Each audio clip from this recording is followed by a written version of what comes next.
Joining us now, Jared Bernstein. He's the former chair of the Council of Economic Advisors and served as chief economist and economic advisor to then Vice President Joe Biden. So let's just pick up where we were in our conversation. And then I got a question about the tariffs before the end of this. But we were talking about before we came into the out of break that this headline from the New York Times today about China, and you'll put it up. It says China is finding ways. Can I hold it up? Yeah. China is finding ways to replace. Look at this. I do all the things. China is finding ways to replace American farmers. China has long relied. I want them. Thank you. Yes. Okay.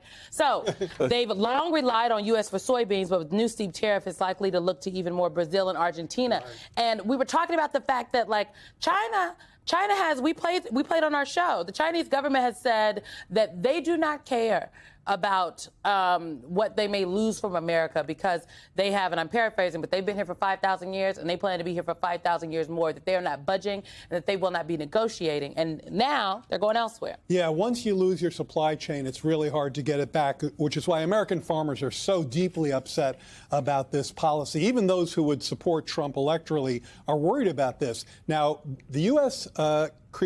produces 28% of global soybean production. That's a lot, and that's what we've traded with China. Brazil produces 40%. 40%, well more than we do. So China can shop away from the U.S. when it comes to soybeans. Unfortunately, we cannot shop away from China when it comes to things like critical minerals that we need as inputs to much of what we produce in the technology space. So this is a very challenging deal for American production. So let's talk the economics here, because help me understand, Mr. Economic Advisor, how, if I impose a tax, and certain industries are impacted negatively. Let's say, I don't know, farmers. Yeah. And then I say, well, let's create some extra money for those farmers so that they're not impacted by. Bail them out? Yeah. Like they did in the first Trump. What economic sense does that make?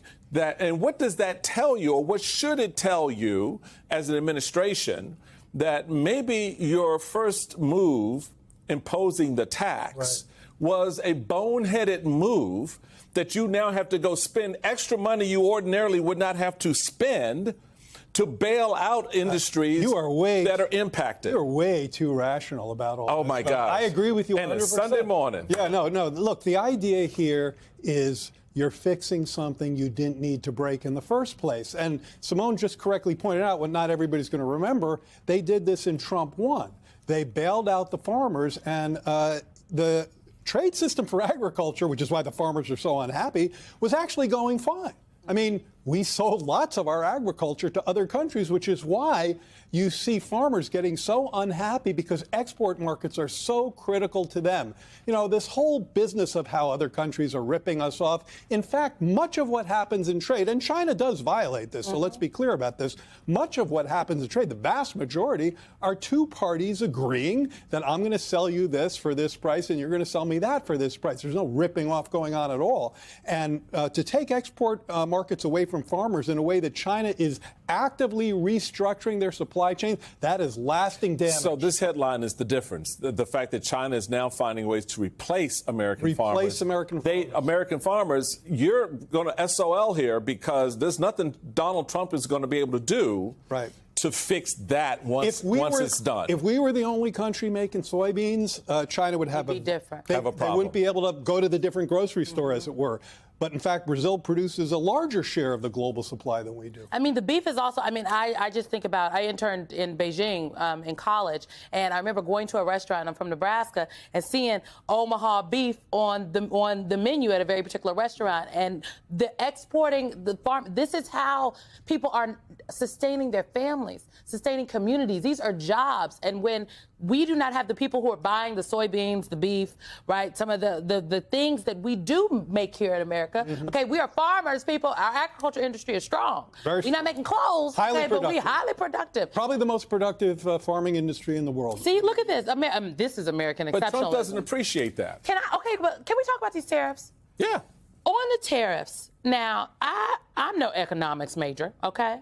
But on the tariffs, it's my understanding How is negotiating the tariffs going to bring manufacturing back to America?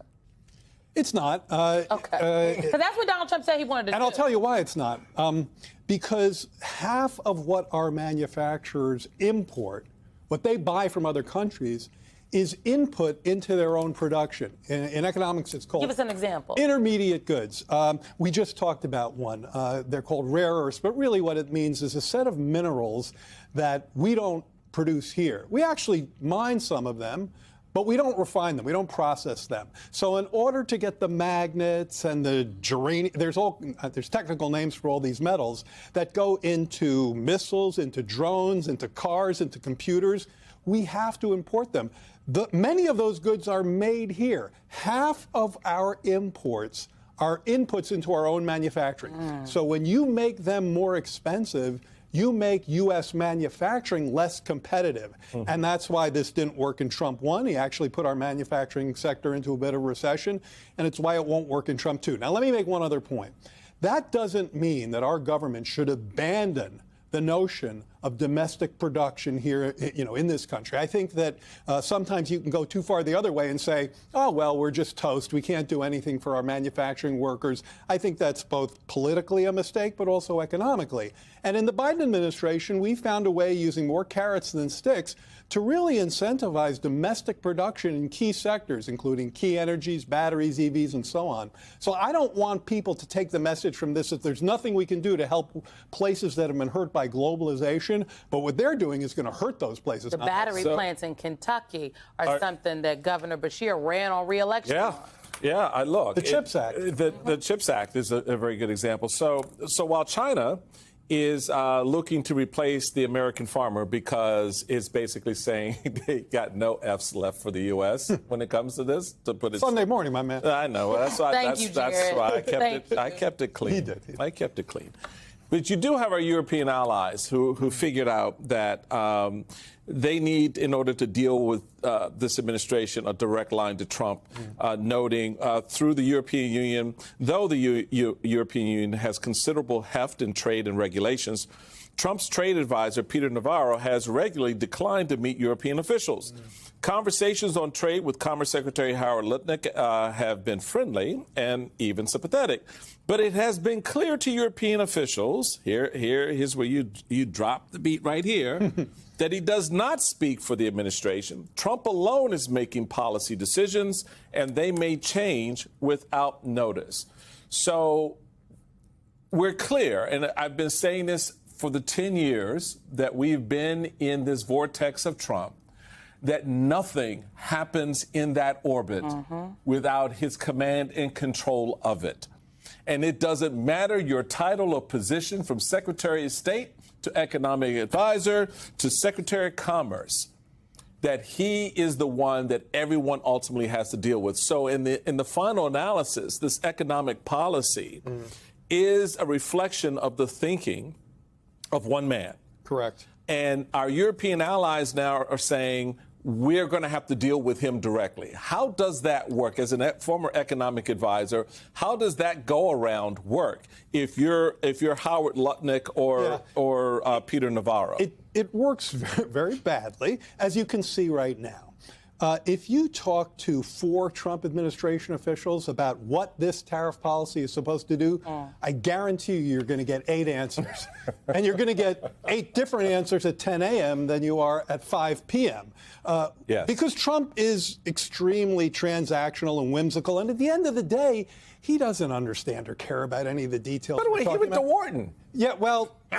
Did he, though, or did they just give him a degree? Discussion. We don't know. We will fact check, and NBC News has not independently confirmed. His goal here is to have people come to him for favors, to have other countries grovel, to have businesses knock on the door of the Oval and say, please. That's his only goal. But how does that help us? Because I'm just looking at Vietnam, for example, and he said, oh, we're on the phone with Vietnam. Vietnam negotiating down to 0 tariffs and not putting tariffs on the United States doesn't help America's economic situation, but it does cripple the Vietnamese economy. I want to know how it helps the penguins. What do the penguins do? Yeah, what did the penguins do? What did they do? Jared? Anybody know what the penguins do? I mean, the penguins, my mind is blown on this stuff. Look, the idea that sweeping tariffs are going to have any of the positive impacts that they say is completely implausible on the economics for reasons we just talked about. Half of our imports go to manufacturing inputs.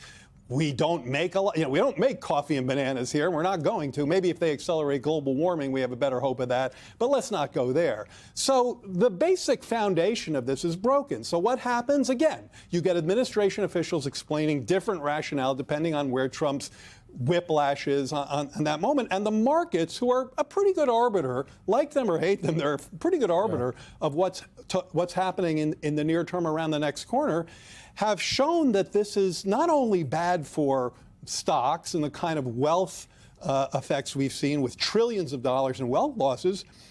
We are starting to see what people on Wall Street call a sell America trade. And that is as worrisome as China finding new, pathways to American farmers. That's the kind of damage you can't repair quickly. That's an abrogation of a national treasure called the U.S. as a safe haven, a place where you can depend on for business, for investment, whose debt is risk-free.